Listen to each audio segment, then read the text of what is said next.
I wouldn't say better or worse because it's hard to categorize music that you've written and worked on. Mm-hmm. You know what I mean? But we kind of, is it good? All right. We kind of look at music as like a timestamp for our career. You know what I mean? Mm-hmm. You think about the experiences that you're going through when you're writing the songs, and Bad Frequencies is about a collection of memories going from your childhood when you're growing up and your favorite summers, mm-hmm. And spending time with your friends and stuff like that, to being a full-grown adult and what you're doing with your summers there, which ours would be, as musicians, spending time on tours, spending time at like the Warped Tour and stuff like that. And the more and more you think about it, you think about how you have all these wonderful memories, and it's almost like when you got out of school for the summer and you just hung out with your friends and you didn't have a whole lot of responsibilities and stuff like that. So we tried to capture all those wonderful like feelings of nostalgia and feelings of growing up and feelings of just that sort of energy that goes along with it when you're not worried about how to pay your bills and the stresses that can come with with things like that. So that's really what Bad Frequencies is all about. It's all about the great times that you've had growing up and trying to not get dragged down by the couple of bad things that can happen every once in a while. It's about focusing on all the great energy that you've had.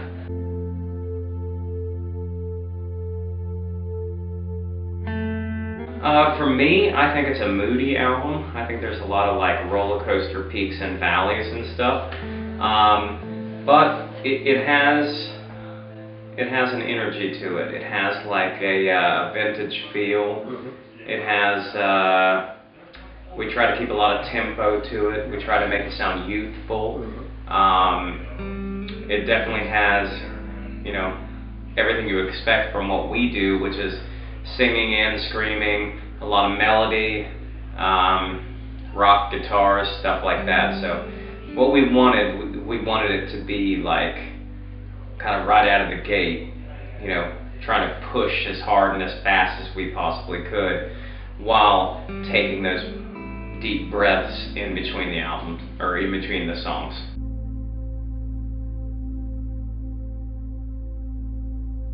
Not particularly. This one came kind of easy to us because we were writing it for like a year and a half, and we were writing it in between tours. And really the only obstacle we have is time. And unfortunately, time is very important. Yeah. So, just writing songs in between tours, me writing lyrics on tours about experiences. Then once we got in the studio, it was very easy. Exactly. It was not a conscious decision. It was more like once we started writing music and I was looking at what I'd written lyrically and how the melodies were flowing and how everything was kind of intertwining, it just felt like that.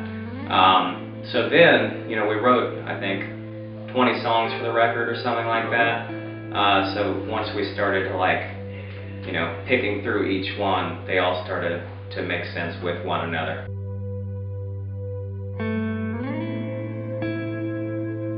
Well, making the record, I'd have to say we made it in an unusual way intentionally, because we'd just gotten off Warped Tour, so that's a long tour. We took 2 months off and then started to track it like in November, December. So what we did is we worked like 4 days a week and then drove back home, hung out with our family, and then did another 4 days. And it only took us 8 days to track the entire record. So, and I attest that to how prepared we were. So we were writing the whole time, and we took those 2 months in between Warped Touring and hitting the studio to really hone in on everything. And then, like when you have a lot of time, you tend to take a lot of time. Mm-hmm. So we just wanted to blaze through it, and when we were happy, we were done. So we worked 10 hours a day. Poppy got his drums done in 8 hours. So totally done with drums in 8 hours. The producer engineer that we were using edits on the fly, so we didn't have to like do everything and then edit it. You know, he edits as we're going along. Mark is incredible at tracking guitars, so like he blazed through that stuff so fast. So, and then, you know, Matt's a great bass player. So we've all been doing this for so long that they did a great job giving me enough time to sing. So I wasn't doing all my singing at the end and getting fatigued. So like what we did is we tracked over 2 days, got the bed tracks down so I could start singing, so I would sing 2 songs a day. So it was very easy, and then as I was done singing those 2 songs, we would give the guy a half hour to edit, and then Matt would sing his part, so he wasn't having to sing 8 hours a day. Then Mark would do the same. So we got a really good system developed, and nothing was ever difficult. You know, like our first record, the second record, you're singing 8 hours a day at the end of the sessions, and you're getting burnt and fried, and which is when you start making more mistakes and your throat is killing you. So like this time around it was very easy.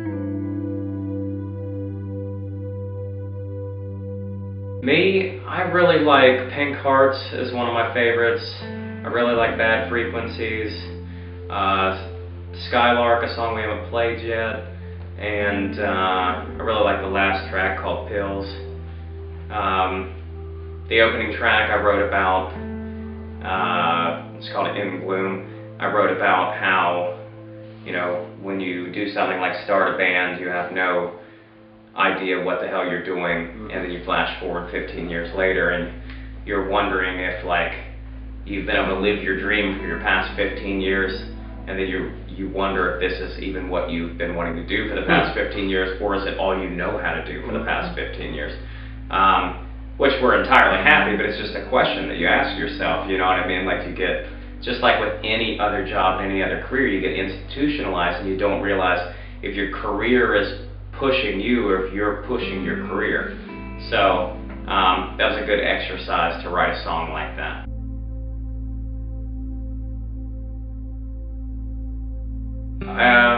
It's a good question. I would like people to just feel something, to hear it, and to understand that it's written from a band that's been a band for a while and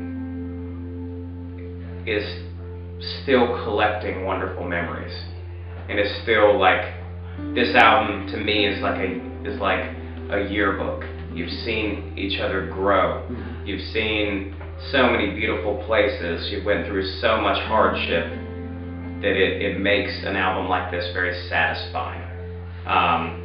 While I say the album was easy to make, the life that it took to live was not easy. So I hope that people can listen to it and they can hear these songs and realize that there is raw emotion in there, and that the words that are written and the music that is played is supposed to sync together to understand what your youth is supposed to be like.